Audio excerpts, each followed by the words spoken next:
3 그리고 4주의 일진사주명리학 제1316강 시작하겠습니다. 자, 오늘 날짜를 보면 양력으로는 2022년 6월 14일이고요. 음력으로는 2022년 5월 16일입니다. 오늘 명식 이민년 병5월 무술일이 되겠고요. 일진 무술이 되겠습니다. 자, 오늘 살펴볼 사주 명식 일간 무토일간이 되겠고, 무토일간이 태어난 월령은 5월이 되겠습니다. 5월의 무토 사주 어떻게 배합하는 것인지 알아보도록 하겠습니다. 제일 먼저 일간 무라고 하는 일간이 되겠습니다. 무라고 하는 천간은 10개의 천간 중에서 5번째 천간이 되는 것이고요.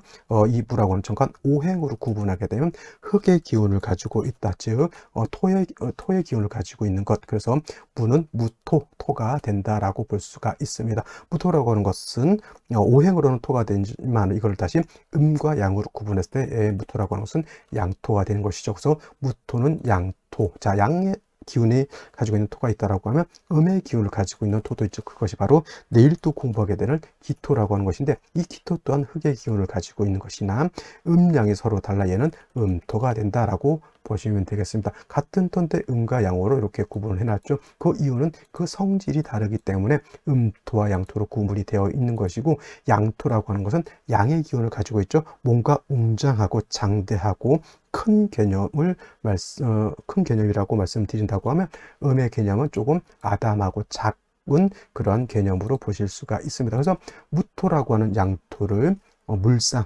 눈으로 볼 수 있는 현상학적인 것에 비유를 할 때는 고황토라고 해서, 공황토가 아니라 고황토라고 해서 얘는 큰 산이라든가 산맥이라든가 또는 넓은 평야 같은 개념, 평야 같은 작은 개념이죠. 그래서 광야 같은 개념, 저 시베리아 벌판 내지는 좀 아주 무지무지 넓은 한반도 두세 배 되는, 두세 배 이상 되는 그러한 광야를 무토라고 이렇게 표현하는 것이고요. 반대로 상대적으로 작은 음토인 기토라고 하는 것은 전원토라고 이렇게 표현합니다. 전원토 내지는 이걸 담장토라고도 이렇게 표현하죠. 전원토라고, 전원이라고 하는 것은 밭전자에다 동산원자죠. 논밭을 말합니다. 논밭을 이렇게 말할 수도 있고요. 정원을 말할 수도 있고요. 과수원을 말할 수도 있습니다. 과수원, 문전옥답이라고 하죠. 원을 말할 수도 있고, 텃밭 같은 것은 말씀드렸던 것 같고, 그 다음에 텃밭 이렇게 보시면 됩니다.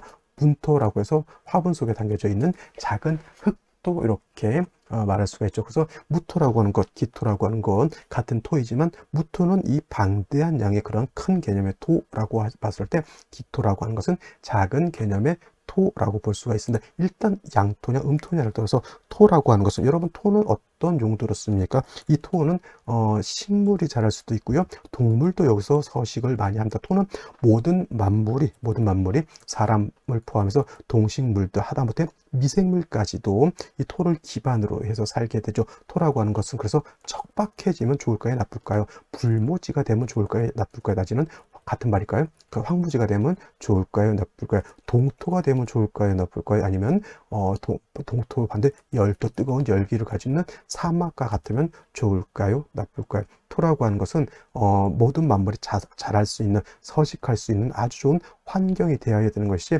너무 척박해서 불모지가 되거나 너무 얼어서 동토가 되거나 내지는 너무 뜨거워서 사막과 같은 열토가 되면 안 된다라고 하는 겁니다. 그래서 수라고 하는 것과 화라고 하는 것이 기재, 조화가 잘 이루어지는 것을 토라고 하는 것은 좋아하는데, 수와 기재라고 하는 것은 너무 뜨겁지도 않고 너무 차갑지도 않고 적절하게, 우리가 콩을 심으면 콩이 자랄 수 있는, 예를 들어서 오이를 심으면 오이가 자랄 수 있는 아주 좋은 환경의 토를 갖다가 수와 기자가 이루어진 토라고 말씀드릴 수가 있습니다. 우리 남극 대륙 같은 거 보신 적 있죠? TV에서라도 가시진 않았을 거예요, 분명히. 남극 대륙은 너무 추워서 문제인 것이고, 사하라 사막 같은 경우에는 너무 뜨겁고 건조해서 문제인 겁니다. 남극 대륙은 수만 왕하고 화가 없어서 문제인 것이고요. 반대로 사하라 사막 같은 것은 화만 너무 왕하고 수가 없어서 문제인 것이죠. 매우 극단적인 그런 상황이고, 바로 이러한 상황이 되면 토로서의 용도가 없게 되는 겁니다. 그래서 수와 기재가 조화를 잘 이루어져야 되는데, 이때 수는 대체적으로 개수라고 하는 것을 의미하고요. 화는 대표적으로 병화를 의미하게 됩니다. 물론 개수가 없을 때는 임수를 쓸 수도 있고요. 병화가 없을 때는 정화를 쓸 수도 있지만은 기본적으로 개수 병화를 대표적으로 음을 대표하는 것은 개수고요. 양을 대표하는 것은 병화이기 때문에 개수하고 병화를 대표적으로 많이 쓰게 됩니다. 그래서 무토가 됐든 뭐가 됐든 기토가 됐든 일단 개수 병화가 어떻게 잘 이루어져 있느냐는 공통적으로 필요한 덕목이 될 것이고요. 한 가지 무토하고 기토가 다른 것은 무토라고 하는 것은 왕한 토죠. 후중한 그런 특징을 가지고 있는 토이기 때문에 토가 왕하게 되면 울체되고 막히게 되기 때문에 반드시 간목으로서 왕토인 무토를 갖다가 소토해 주어야지만 무토가 막히지 않고 울체되지 않고 무토로서의 용도 쓰임이 생길 수 있다라고 하는 겁니다. 그래서 무토라고 하는 것은 다시 정리하면 간목이라고 하는 것, 병화라고 하는 것, 그 다음에 개수라고 하는 것으로서 잘 조화를 이루게 되면 무토로서의 용도가 생기는 것이고, 만약에 이 조화가 깨지게 되면 무토로서의 용도는 크게 없게 된다라고 하는 것이고, 이것이 조화가 잘 이루어져 있느냐, 조화가 잘 이루어지지 않았느냐는 원령을 기준으로 해서 살펴볼 수가 있는 겁니다. 그래서 제가 항상 강조하는 것은 그래서 일간의 특징을 알아야 되는 것이고 원령이라고 하는 환경의 특징을 알아야지만 사주를 배합할 수 있게 되는 것이다라고 하는 것이 사주를 보는 기본적인 틀이다라고 볼 수가 있게 되는 겁니다. 자, 그러면 무토가 태어난 원령 5월에 대해서 알아보도록 하겠습니다. 자, 무토가 태어난 원령 5월입니다. 5월이라고 하는 계절 말씀드렸던 것처럼 왕종과 하지가 그 절기를 구성하고 있고요. 망종이 되어야지만 4월에서 5월로 넘어가야 된다. 큰 틀로 놓고 봤을 때 4월, 미월은 계절로는 여름이 되고요. 매우 고온 건조하다. 고온 건조하게 되면 그냥 그런갑다 이렇게 생각하지만 아까 말씀드렸던 것처럼 사막을 연상하셔야지 4월, 미월의 사주를 배합할 때 무엇이 가장 필요한가라고 하는 것을 여러분들이 이해할 수가 있겠습니다. 어느 일간이든 간에 4월, 5월, 미월에 태어났을 때 수기가 없다. 이거는 좋은 국세가 될 수 없다. 수라고 하는 것은 반드시 갖춰져 있어야지만 나머지 뭐가 필요하다를 얘기할 수 있는데 4월, 5월, 미월에 태어났는데 수가 한 점도 없다. 내지는 수가 있는데 파극이 됐다. 내지는 수가 있는데 부족하다라고 하면 그거는 중화를 이루지 못한 그런 사주이기 때문에 좋은 뭐랄까 사람이 사주 볼 때 뭘 봅니까? 부귀를 얻을 수 있느냐를 놓고 보는데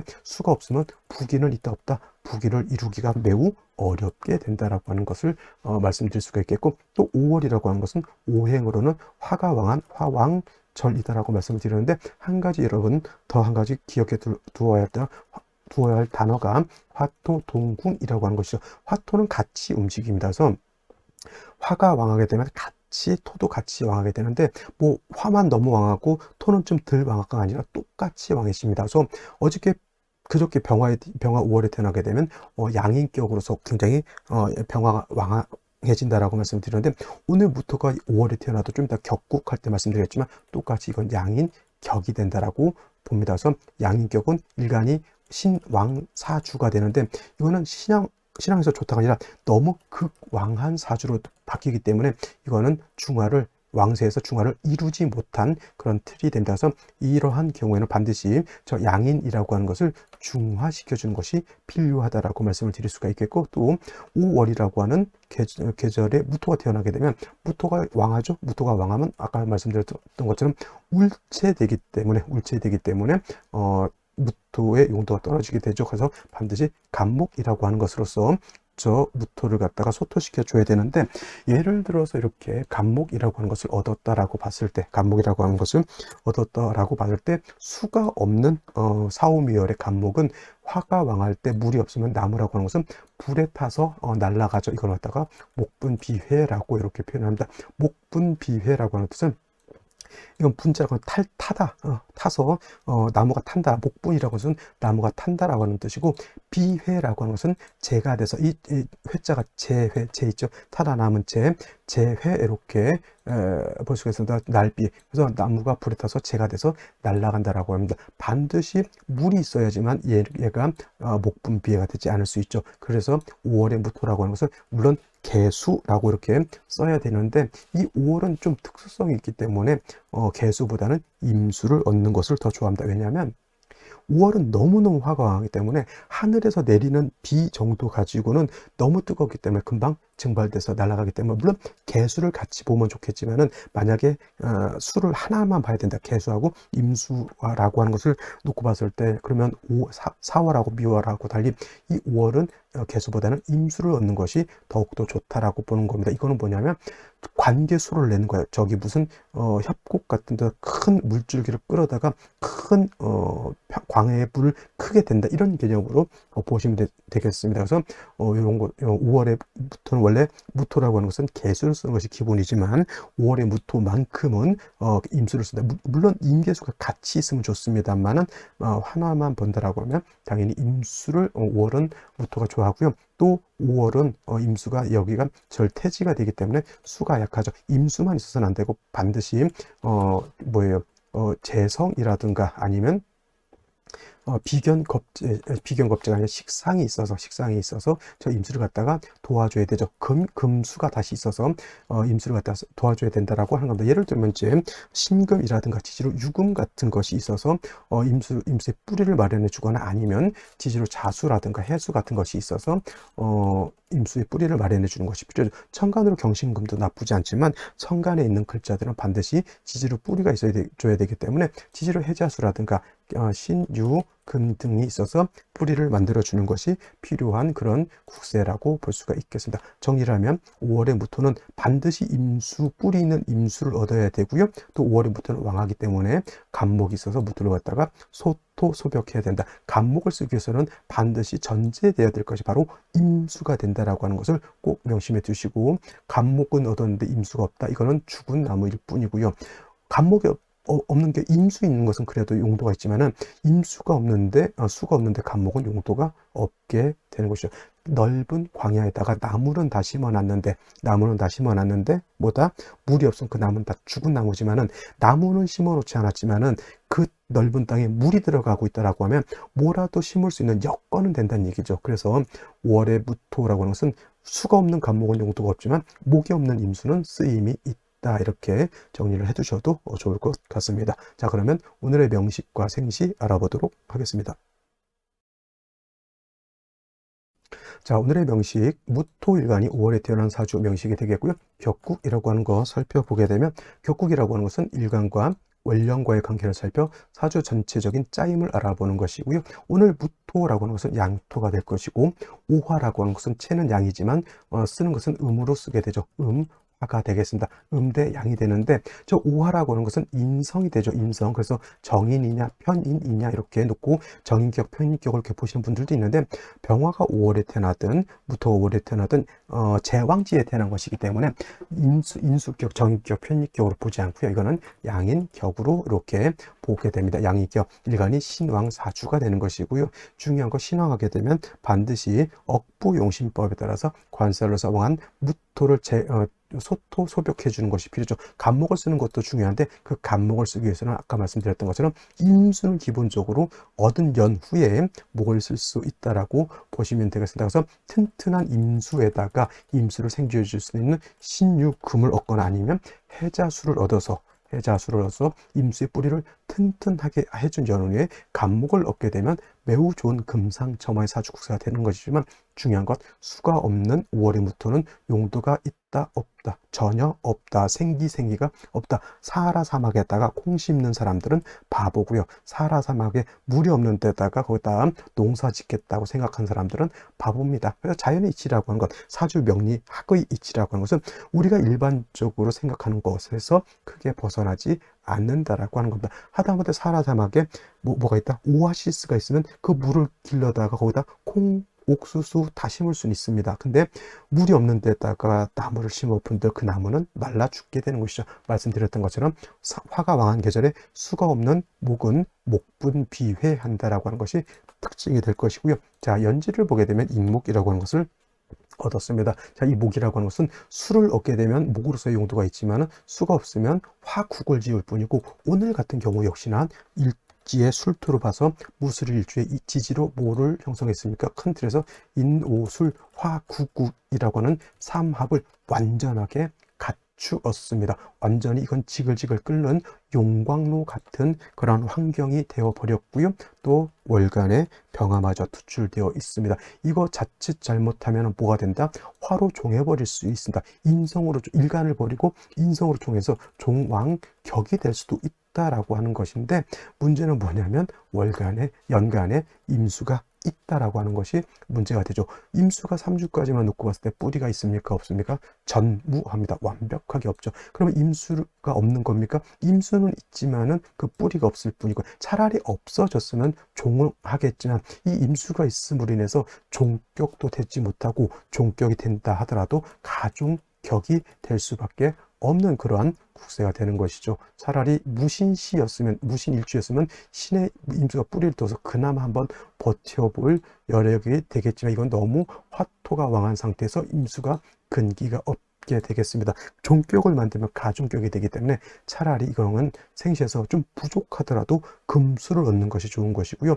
그래도 금수를 얻는다 하더라도 이건 화국의 무토가 병화무토가 왕이기 때문에 운은 무조건 어디로 가야 된다? 금수운으로 가는 것이 바람직하다라고 볼 수가 있습니다. 오늘 명식의 특징, 인옷을 화국을 완벽하게 이룬 그런 사주 국세가 되겠고, 너무 화토 쪽으로 치우쳐버린 사주가 되는 것에 임수가 없이, 예를 들어서 그냥 차라리 이것도 그냥 예를 들어서 목이라든가 이런 것이 왔으면 차라리 종해버린데, 임수 때문에 종하기가 어렵게 됐다, 이렇게 정리를 해두시고요. 생시 알아보도록 하겠습니다. 자, 생시 간단하게 알아보겠습니다. 오늘 명식은 기본적으로 무토 5월생이 인옷을 화국을 완벽하게 적고 병까지 투출되어 있기 때문에 대체적으로 이제 종격으로 보시는 분들도 있고, 저같이 이거는 종격이 되지 않는다, 종하더라도 이건 파격이다, 이렇게 보시는 분들도 있는데, 저는 양간 같은 경우는 대체적으로 종하지 않는 걸로 보고요. 임수를 어떻게든 살려보도록 노력하는 것이 바람직하다라고 보시면 되겠습니다. 여기서 수를 살릴 수 있는 글자는 임자시, 개축시 또는 병진시는 안 되겠고요. 경신, 신유시 내지는 개해시 정도가 될 것으로 봅니다. 제일 먼저 임자시를 보게 되면, 임자시를 이렇게 보게 되면은, 자, 멀리 있긴 하지만 임수가 자의 뿌리를 뒀고요. 또 이렇게 임수가 투출되어 있습니다. 원래는 이렇게 화토가 왕할 때 수만 있는 것보다는 금이 같이 있어서 왕토의 기운을 설해서 수를 생각하게 되면은 좀 구조 자체가 서로 상생해 가는 그러한 좀 원활한 구조가 되는데, 이렇게 화토가 왕한 상태에서 그냥 떨렁 수만 있게 되면 왕토에 의해서 극을 받기 때문에 조금 좋다고 보기는 좀 어렵고요. 개축시 같은 경우 임자시보다 이건 좀 좋지 못하죠. 축술 형도형이지만은 축토 하나에 축중에 있는 신금계수의 임수계수가 다 뿌리를 여기에 두고 있기 때문에, 만약에 대운이라든가 세운에서 축미축이 딱 때려지는 순간 임수계수가 다 말라버려서 날아가게 되는 것이고요. 갑인시, 을묘시는 이거는 임수가 뿌리 둘 곳이 전무하죠. 전무하죠. 그렇다고 해서 이 임수를 버릴 것이냐? 안 되죠. 이 사람 욕심이라고 하는 것이, 임수가 있으면 저 임수에다 사람이 기대를 하게 되고, 저 임수에다가 내가 어떻게든 저거 살려보려고 마음은 있는데 뿌리가 없는 재성에 내가 욕심을 내는 거죠. 쓸데없는 욕심을 내게 되는 그런 현상이 되는 것이고, 을묘시 마찬가지고, 병진시 같은 경우는 진중의 수고에 제가 의미를 둘까 했는데, 이거 진술 상충되면 진중에 있는 개수 매몰되기 때문에 이거 임수가 마치 뿌리가 있을 것 같지만 이것도 안 되는 것이고, 정사시, 무오시, 김시 모두 마찬가지로 임수를 생주해 주거나 임수를 도와줄 글자가 전무한 글자들이 바로 여기, 임술도 마찬가지로 여기 임술이 들어온 들, 임수천간에 두 개가 있다고 한들 두 임수와 지지의 뿌리가 하나도 없게 되기 때문에 모양만 있지 겉은 번드러니 하니 재성인 돈이 있어 보이지만 그 내막은 이걸 드글드글하는 늑대 소굴이라고 하는 걸 염두에 두시면 좋겠고요. 경신시, 신유시 같은 경우에는 그래도 왕한 기운의 토를 갖다가 경신금이 설해서 수를 생하는 구조가 나쁘지 않고, 또 여기 있는 임수뿐만 아니라 암장되어 있다 하더라도 신중에 있는 임수를 쓸 수 있기 때문에 요거는 그래도 나쁘지 않다. 전 솔직히 임자시보다는 차라리 경신시가 조금 더 낫다라고 보고요. 그러면 신유시는 어떻습니까? 신유시는 경신시하고 신유시하고 같은 금이라 하더라도 차이가 굉장히 커요. 신유시를 얻는 것과 경신시를 얻는 것, 여러분 어떤 것이 더 좋을까요? 상관인 신유시를 얻는 것이 좋을까요? 식신인 경신시를 얻는 것이 좋을까요? 당연히 경신시라는 것이 10배 이상 공력이 더 좋다라고 하는 것. 부득이 경신시를 지나서 신유시에 태어날 수도 있겠지만 이건 좀 더 너무 아까운 거예요. 경신시에 태어나서 예를 들어서 100억을 번다라고 하면 신유시에 태어나게 되면 1억, 2억 정도밖에 공력이 떨어진다. 그렇게 경신과 신유는 비유를 하자면 그 정도의 차이가 있다라고 볼 수가 있는 것이고, 마지막 개해시 같은 경우에는 이것도 마찬가지로 임자시와 마찬가지로 임수가 해에 뿌리를 둘 수 있죠. 근데 좀 멀기는 합니다. 한 가지 문제는 무토가 자꾸 개수하고 탐합하려고 하는 것이 문제가 되기 때문에 임자시하고 개해시하고 놓고 봤을 때는 저는 임자시를 선택하는 것이 보다 좀 나은 것이고, 이렇게 볼 수가 있습니다. 그래서 뭐 예를 들어서 순서를 매긴다면 저는 경신시, 임자시, 그 다음에 신유, 개해시, 그 다음에 개축시 이 정도고요. 나머지 파란 글자들의 생시는 될 수 있으면 생각하지 않는 것이 바람직하다라고 말씀을 드리면서 오늘 강의는 마치도록 하겠습니다. 감사합니다.